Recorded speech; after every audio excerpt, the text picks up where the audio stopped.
starting off with. Keith, a lot has been made about Manny's speed. He's at 40. Have you ever fought anybody with this kind of speed? You know, that's one of the strong points of Manny Pacquiao. My whole thing is, you know, he does have tremendous speed. One of the fighters that had some great speed early on in his career that I grew up with, and I sparred many times, was Andre Berto.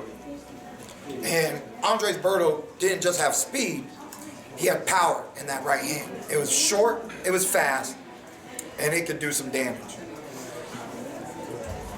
You know, I remember growing up and doing some strength work, and they used to say if you got short arms and you're lifting weights, there's an advantage against, you know, if you're lifting 250 in comparison to somebody like yourself with these long arms trying to lift the same 250, right? Short arms just can pump it out a little quicker, a little easier. It's as if they're built for heavy lifting, okay? I also believe that, give me a second here. This ain't Florida weather. I also believe that short arms equivalates in speed as well, right? If you got long arms like Muhammad Ali, and you know Muhammad Ali was fast, Roy Jones Jr. was fast, they had tremendous speed. But can you compare that speed to a lightweight fighter? You know? And we all know that Manny Pacquiao is a lightweight fighter. So lightweight fighters, not only do they have higher punch outputs on average, but they come into the ring with tremendous hand speed. The advantage is he does have short arms.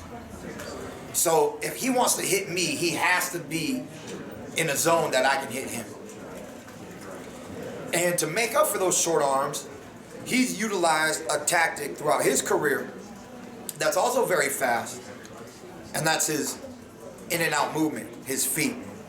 So not only does Manny Pacquiao have fast hand work, he has fast footwork. Ultimately, it can be a problem. He might slip a few good punches in. He might catch me off guard. Like I said in the face-to-face, it's just another fight. It's just another black eye. Ain't nothing we ain't never felt before. If he gets me down, he better have me out, because I'm coming. I want to trade with Pacquiao. Because like Ben Getty used to tell me ever since I was 13, 14 years old, I don't care who it is, boy. You hit him with 8-ounce gloves, oh, they're going to do a pretty little dance. Manny Pacquiao's no different. Keith, how much do you attribute Pacquiao's last two performances to his opponents? He's good. He looked good in the two fights, but how much? You know, matchmaking is one of the aspects of this professional sport. You know, and I do believe that he looked good, but it's not only matchmaking. The number one thing about Pacquiao is looking back at those two fights, and then him going into this fight, is he's been active. You know, he might be 40 years old, but he's an active fighter. And we all know that when fighters are active, they really sometimes can continuously bring out the best in themselves. Even a tremendous champion, similar to myself, when they suffer through inactivity, you might not see the best of that athlete. So I know that I'm getting the real Manny Pacquiao, even at the age of 40. But the way Lucas Matthysse fought, he let Pacquiao do too much. The way Adrian Broner fought, they let Pacquiao do too much. And both fighters have one thing. Well, I have one thing that both fighters didn't have. Size advantage, reach advantage, and the ability to really not give a fuck. I'm not afraid to let it go. If you're gonna beat me, beat me. I'm living a dream.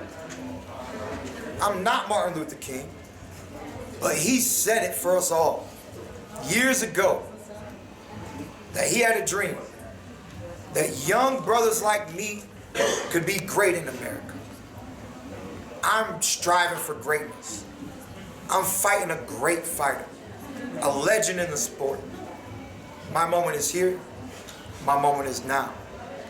Saturday night, all I can do is do my best.